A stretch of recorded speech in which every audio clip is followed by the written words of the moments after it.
My name is Julia, a person known for her 99% seriousness. Yet here I am, standing outside my home, accompanied only by a solitary suitcase, hastily packed with my bare essentials. Clutched tightly in my hand are two ominous envelopes. It was on the cusp of early summer, the most enchanting season of the year, when I found myself abruptly ousted from my in-laws' residence. There was no forewarning, no hint of the impending storm.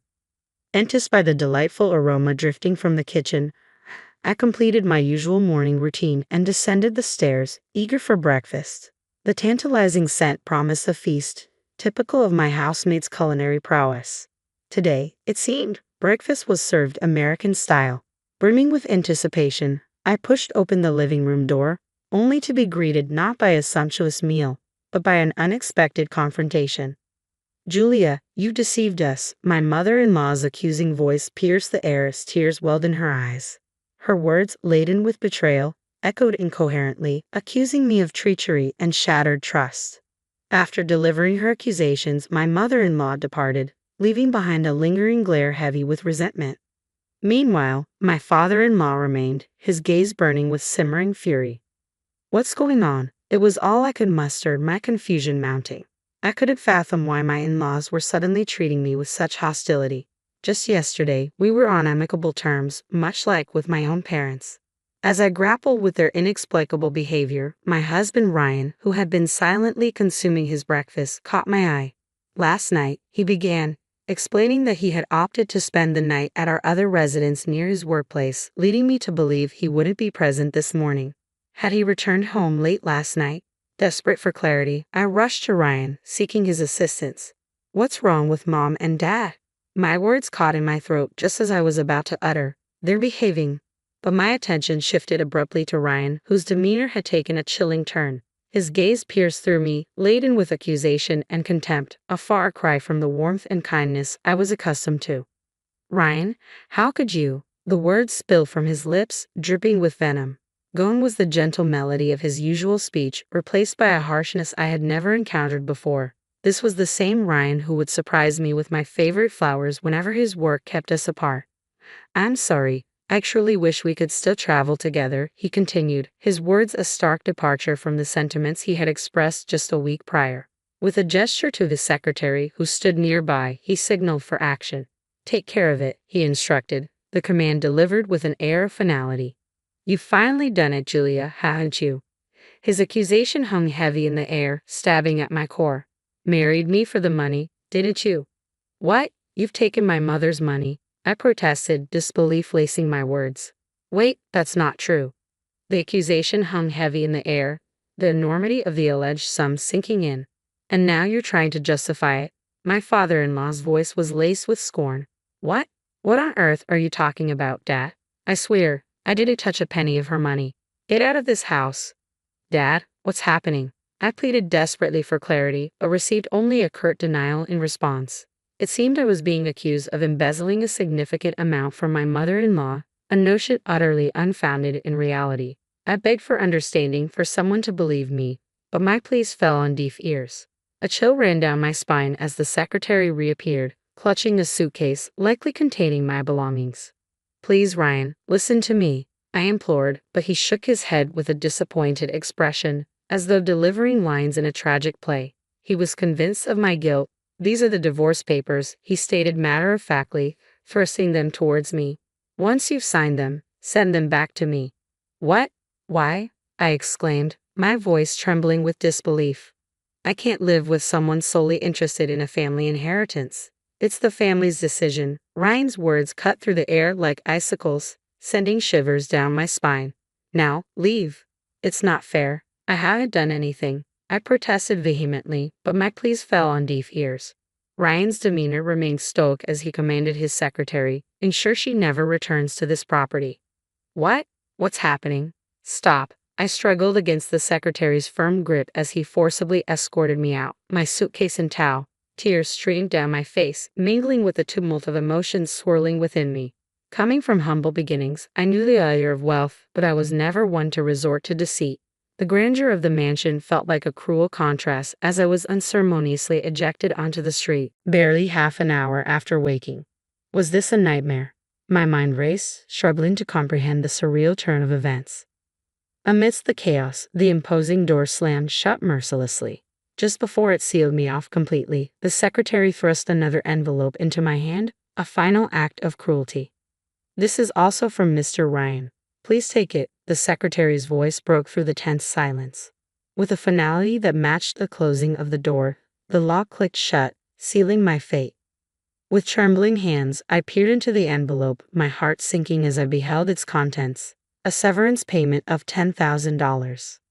I had married Ryan 3 years prior, finding employment as an advisory accountant at the company where my father-in-law held the reins as CEO. Despite just passing my CPA exam, I was relegated to a subordinate role, more of an assistant to my colleagues out of pity. Then, one fateful day, everything changed. The pieces of the puzzle began to align in a way that didn't make sense. Something was amiss. Driven by a desire to prove myself as a competent CPA, I had delved into a task assigned to a colleague, only to uncover a web of deceit. My colleague had been manipulating the books, siphoning off hundreds of thousands of dollars. In that moment, a mixture of exhilaration and dread coursed through me. Yet I knew I couldn't turn a blind eye to such wrongdoing. Summoning my courage, I made the difficult decision to report the fraud to my father-in-law, the CEO. As someone deeply committed to honesty and integrity, turning a blind eye was never an option for me. Though the thought of reporting the fraud to the IRS crossed my mind, I hesitated. After all, such a drastic action would strip my colleague of their CPA status, a consequence I found difficult to reconcile with, especially after my own hard-won journey to becoming a CPA. My father-in-law, a shrewd businessman who had amassed a considerable fortune in a single generation, had been unwittingly targeted. "Thank you, Julia. We're indebted to you. Without your intervention, who knows how long they would have continued siphoning off funds." My father-in-law expressed his gratitude, his wife echoing his sentiments. I found myself celebrated as a hero, as if I had single-handedly saved the day. "Julia, if you're not involved with anyone at the moment, would you consider marrying our son?" The proposition caught me off guard, and I couldn't help but wonder if such flattery was commonplace among the wealthy. Though I laughed it off at the time, little did I know that my father-in-law's suggestion held genuine weight. Before I knew it, I found myself being introduced to their son, a man who praised me for safeguarding the family's assets. Bathed in their praise, I couldn't help but feel a sense of validation. After years of being criticized for my seriousness, it seemed that living authentically and earnestly had finally paid off. And in that moment, I couldn't help but feel a profound sense of happiness. As a trainee CPA, I had never imagined ascending to the role of official advisory accountant, let alone being appointed as personal secretary to Ryan, the CEO's son. Ryan embodied the archetype of privilege, perpetually optimistic with a laissez-faire attitude that initially grated on my meticulous nature. Yet, amidst his dependency on me, I discovered a sense of fulfillment in aiding him. "Ryan, you really need to leave for the business meeting soon," I reminded him, checking my watch. "I'll manage just fine. You should get going." "Are you sure you won't stress out the driver this time?" he teased, flashing a charming smile. "I've got everything under control," I assured him, ushering him towards the door. Perhaps he appreciated my attention to detail more than I had realized. Our relationship evolved from professional to romantic, much to the delight of my father-in-law, who had harbored hopes of our union. The wedding was met with resounding approval, and for 3 years, the dynamics between Ryan, myself, and my in-laws remained largely unchanged. The most significant shift came with my father-in-law's decision to pass the company's reins to Ryan. As preparations for his ascent to the boardroom accelerated, my mother-in-law and I found ourselves immersed in a whirlwind of meetings and social engagements. Tonight was meant to be no exception, with a business partner's anniversary party on the agenda. Instead, I found myself alone in a sterile hotel room, a stark departure from the anticipated festivities. In the heat of anger and frustration, the thought of retreating to my parents' home briefly crossed my mind. But the notion didn't sit right with me. If Ryan wanted a divorce, so be it. But as someone who prides herself on honesty and sincerity, leaving under a cloud of suspicion was unthinkable. Seated on the bed, I revisited the contents of the envelope: divorce papers and a severance payment. Despite the wave of emotions threatening to overwhelm me, I fought to maintain composure. I needed clarity. With a steadying breath, I closed my eyes and reaffirmed to myself, I haven't taken a penny of my mother-in-law's money. That's a fact. If not me, then who? The rush of excitement and fear surged once more. Gathering the bundle of $10,000, I resolved to make good use of it. After a quick touch-up of my makeup, I made my way to the private detective's office. A week later, my phone rang. "We have the results of the investigation." I arrived at the office greeted by a stack of papers on the reception table. The report, thicker than anticipated, sent a shiver down my spine as I flipped through its contents, my hands trembling with anticipation. What? Ha! Each revelation in the report left me reeling, my head spinning as I absorbed the shocking truth. Exiting the building, I was greeted by an unpleasantly brisk breeze, a stark contrast to the turmoil swirling within me. Collapsing beneath the shade of a nearby street tree, I grappled with the weight of the newfound knowledge. Passers-by cast curious glances my way, oblivious to the internal battle raging within me. With resolve coursing through my veins, I made my way to my in-laws' home, determined to confront them. Why was she allowed inside? My father-in-law demanded, his voice laced with disdain as he berated the maid. Taking a deep breath, I stepped forward, presenting the signed divorce papers. "I've brought these," I stated firmly. "You instructed me to mail them. If you seek a divorce, I won't stand in your way." "But I refuse to be labeled a thief," I continued, my voice unwavering. Snatching the papers from my grasp, my father-in-law turned to leave. But I refused to let him go without a final declaration. "I demand an apology from all of you," I asserted, my words echoing through the room. "If you're unwilling to acknowledge your wrongdoing, I'm prepared to pursue this matter in court." As the prospect of legal action loomed, my father-in-law halted in his tracks. "I was pleased when you accepted me, despite my humble background. I held genuine affection for you and your mother-in-law," he confessed, his voice tinged with remorse. Summoning my courage, I drew in a deep breath, my fists clenched at my sides. Then, with a measured exhale, I spoke. "I'm telling you, I'm innocent. Do you understand? Let me be clear. I didn't do anything," I reiterated, striving to maintain composure. "What? What do you mean? I didn't?" My mother-in-law's voice, seemingly emerging from the shadows, pierced the tense atmosphere with confusion etched across her features. "I mean exactly what I said," I affirmed, extracting the investigation report from my bag and passing it to her. "Please take a look." "What? What's this? What's going on?" Their eyes widened as they devoured the contents of the report, their expressions teetering on the brink of disbelief. "The person responsible for stealing my mother-in-law's money, it was Ryan," I revealed, the weight of the truth heavy in my words. Before our marriage, Ryan had developed a reckless habit of overspending. He used to justify it by saying, "We have enough family wealth to live extravagantly for a lifetime." He indulged in frequent trips abroad, particularly enjoying gambling, often wagering hundreds of thousands of dollars at a time. Even his own parents had grown increasingly concerned, implementing measures to curb his access to their funds. They admonished Ryan, urging him to earn his own income. However, old habits die hard, and Ryan, consumed by his penchant for extravagance, sought out alternative means to sustain his lifestyle. That's when he concocted the embezzlement scheme that I ultimately uncovered. Ryan had manipulated my former colleague, who served as my father-in-law's accounting consultant, into falsifying the books. Mistakenly attributing the embezzlement solely to my former colleague, I reported it to my father-in-law without probing deeper, never uncovering the true mastermind. In reality, all the embezzled funds were lining Ryan's pockets.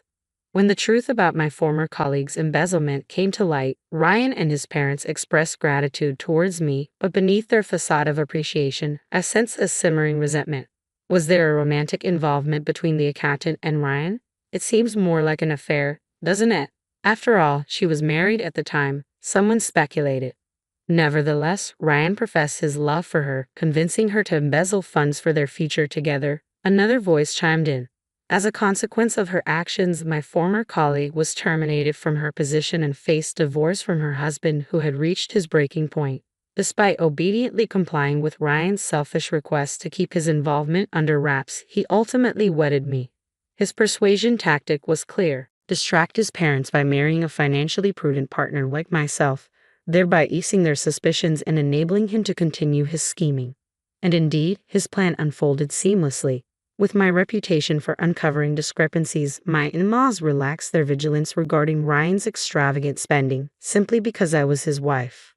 "Mother-in-law, why did you believe I stole your money?" I questioned, my voice tinged with disbelief. Ryan told me he entrusted you with my card, Julia, she confessed, avoiding my gaze. I felt a pang of betrayal as her words sank in. Ryan, he's been taking his responsibilities seriously lately, and I thought there might be occasions where it wouldn't be convenient to pay in cash, so I allowed him to carry my credit card. But then he said, I mustn't use it recklessly, so we'll have Julia manage it. And so, her voice trailed off, her expression clouded with regret. So, because of that, I was accused of theft, I interjected bitterly. Just to clarify, Ryan never mentioned any of this to me.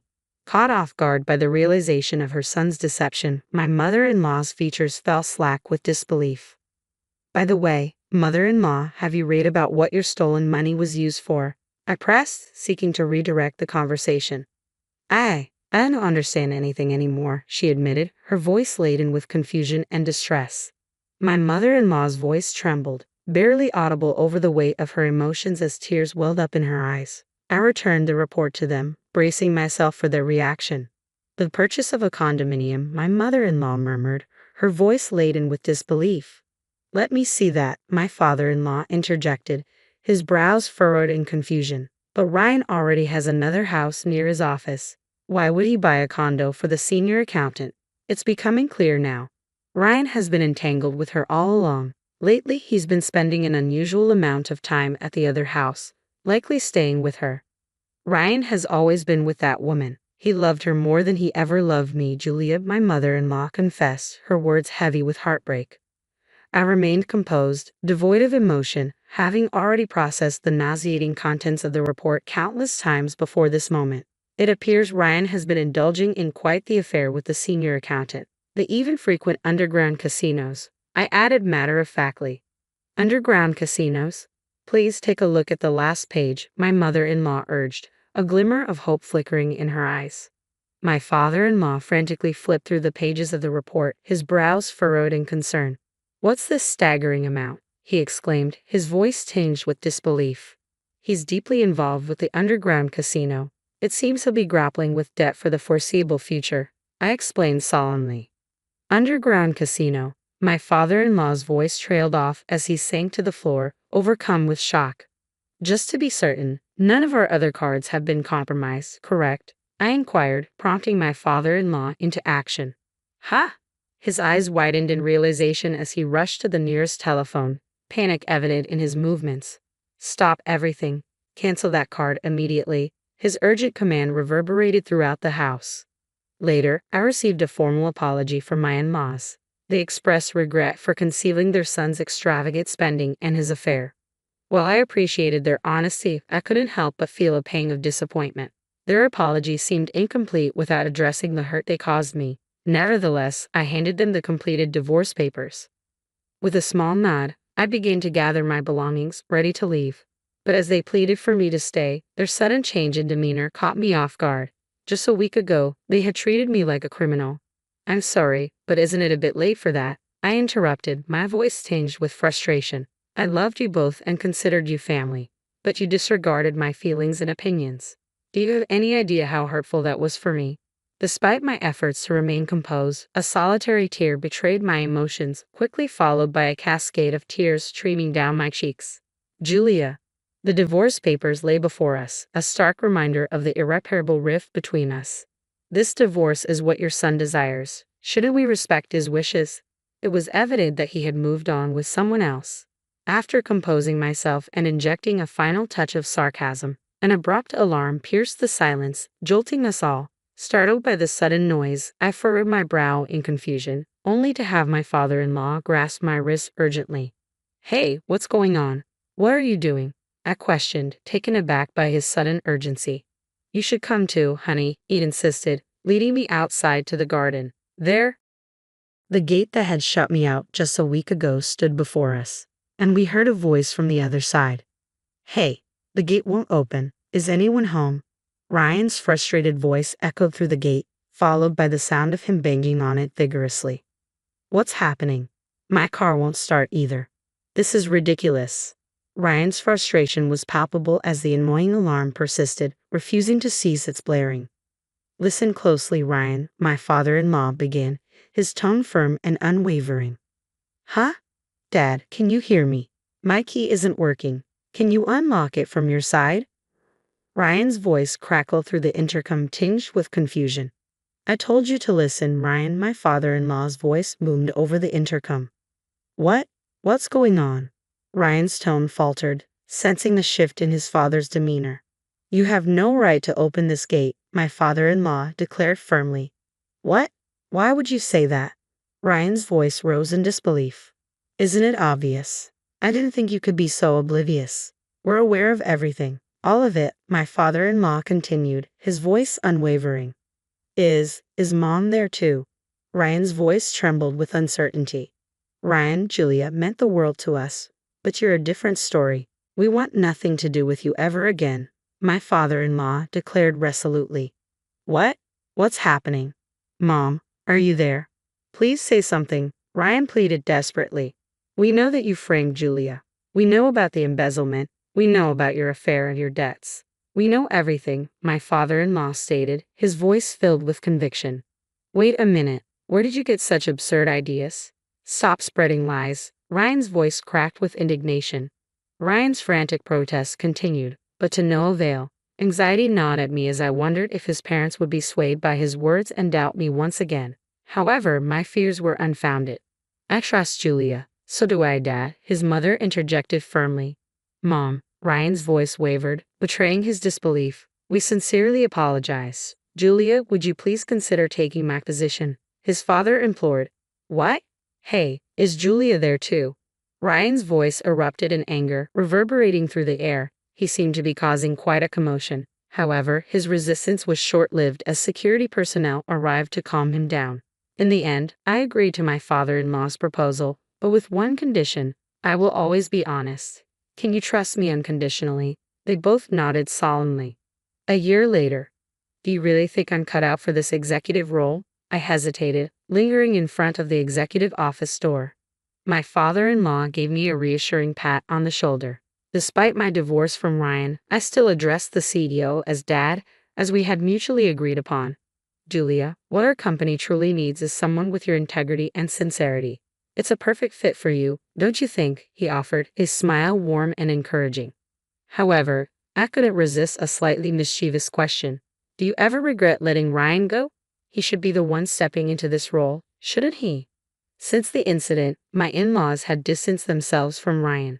Initially, he would often come pleading for financial assistance, but once he realized they wouldn't comply, he stopped. The son who had vanished under the weight of enormous debt. I wondered if he was still with that senior. Ryan let out a small, lonely sigh, but Ryan isn't the one meant for this position. The responsibility was too much for him. We're the ones to blame for indulging him too much, my father-in-law admitted. Dad, I murmured sympathetically. Hey, don't look so disheartened. Stand tall and proud, he encouraged. Yes, I replied with newfound determination, reaching for the handle of the executive office door. As it swung open effortlessly, I stepped inside, ready to embrace my new role.